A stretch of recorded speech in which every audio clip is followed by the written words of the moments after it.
Hello everyone, Rare Model Reviews here, and today we have the high grade 1 to 144 scale Acguy.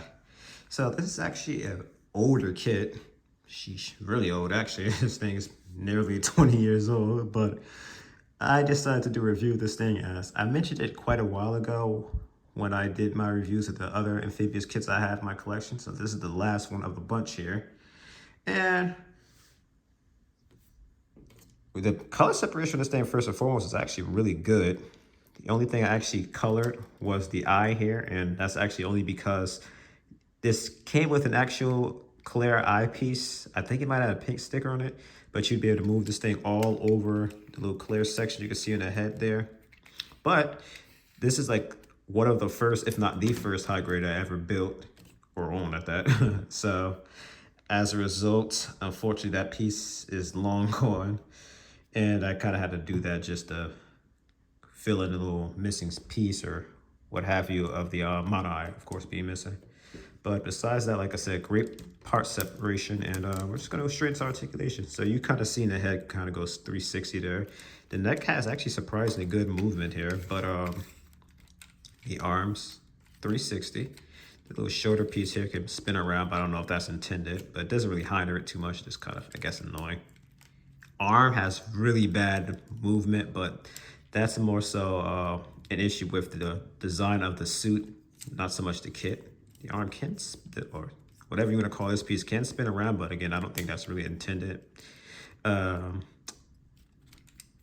Articulation, this thing is so simple. I mean, I'm already almost done. But the thrusters here can move up and down. They are together, so there's no individually moving the thrusters. The leg, surprisingly, this thing can do a split. This might have actually been the first high grade to ever do a split, but you did not hear that from me. See a little bit of movement, I guess, on the waist there. Now this leg, that piece does pop out because it's on that tiny little peg, but it does make up for it if it could stop popping out. I said if it could stop popping out. All right, it's gonna keep popping out, huh? Look now, stay in there. Let me try the other leg. Nope, that one pops out too. Okay, what the heck? I'm trying to make this thing look good, but it's making it hard. But this thing was to keep popping out. As you can see, the leg actually has very good movement there. It's like almost perfect leg articulation. It's just this awful little peg in the leg. As you can see, it keeps popping out, but I think you get the gist of how the articulation there goes. Yes, this also has kind of that sandal type movement where the leg kind of comes out a little bit. Actually, I lied. I did color in the thrusters here on the bottom of the feet, but anywho, also both side to side. But yeah, that's it for articulation. So going on to accessories, this thing actually has some interesting accessories. So first we'll go into this one. As you can see, it has these two blasters in the hands here. You can actually take off the hands, whatever you want to call that section there. And as you see, you have one with and one without the cannon in the hand. So of course, I'm going to replace the cannon one with the normal hand there. And same for the other hand. You have the retracted hand. You can replace that for the unretracted hand. And of course, now you have it in a little stabbing motion. But you can also individually move each of the claws. So that just opens up the posability for this thing even more.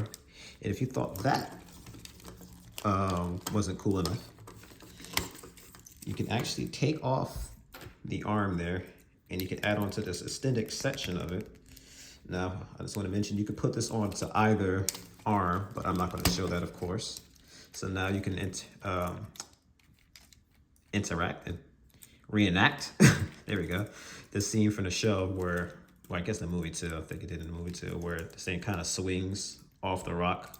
Now, I just want to mention again, this kit's pretty old, so this claw's like a little loose and whatnot, so you can't do a perfect stabbing. Well, at least I can't do a perfect stabbing motion of it. But I imagine if you get this thing new, this probably wouldn't be so loose and floppy. It's like I said, this thing is like at least 10 years old, actually older, I'm sure. But also, one really cool thing that they added to this kit, and this is a nod to its appearance in the 8th MS team, which I actually got to read Watson, where if you guys remember, an Acguy attacked Karen and Elidor, and it was missing part of his arm, and it kind of had this little plate or whatever covering up that nub. Kind of like, it was kind of rush fixed or whatever. The fix was a rush job, but that's also why I colored the eye red too, because the eye was red, and I think all the Xeon suits' eyes were red in Amphibious team. I really like that better because it looks more menacing than it being pink. But voila, so if you were to kind of have the 8th MS team style Acguy, you can do that with this little plate here. Although that design on the Acguy actually kind of different, but I guess it's their way of kind of combining the two. So that's really it for the Acguy. I'm just gonna do a little quick size comparison, and I guess that kind of close it off. Also, of course, leave my thoughts on this guy with it. So as you can see, the Acguy is shorter than the Zigok here, but it is taller than the Acguy here, which is the smallest of all the amphibious suits. But if you guys couldn't tell, I am definitely going to recommend this guy. Partially because, of course, there's the nostalgia of this thing, again, being like one of my first, if not my first. I still jump back and forth. It's one of these two. But it's just overall a great kit. Just going from this guy to this guy, the improvements are like night and day. This thing was constructed a lot better. Sure, there's some issues with this little loose shoulder, but it's not the end of the world. That's a little loose. And it overall doesn't really move around until you move it, so it's not that bad. You have, of course, the peg there that kind of falls out. Maybe you could fix that by tightening it up. Wouldn't hurt to try. And although it doesn't have too many accessories, the ones it does have are impactful and really help not only make this kit unique, but it feels like it jumped straight out of the anime as a result of some of the stuff you can do. And it just looks really great. Like the colors, the lack of you having to color anything. I didn't need to color the propellers on the bottom. I just did that because, I wanted to make it pop a little more. But you really can't go wrong with this kit. So if you like the design, you like Xeon suits, or you like me and you love the amphibious suits, 100% pick it up. It's easier to make excuses, I say,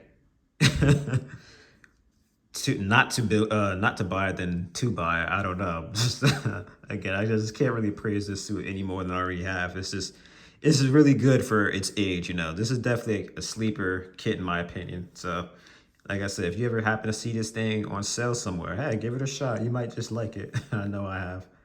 This definitely was a fun build and definitely helped get me into Gunpla. And as you can see, I have plenty of them. So I'd say I start off pretty well with this thing. It's a great beginner kit. And if you buy this thing when you have more experience, you can really do a lot more with this thing. Like I'm sure you guys can see from it has a lot of nubs and whatnot from it, because this is when I first, again, start building. I didn't know about cleaning kits up and whatnot at all. Honestly, that's something I gotta get on and do, and eventually clean up some of my older kits because they're just nubs galore. But I feel like I'm rambling. This is going to be a short review, so there's no need to stretch out any more than it needs to be. So as always, you guys, this has been Rare Model Reviews. Like, comment, and subscribe. And stay tuned for the next review.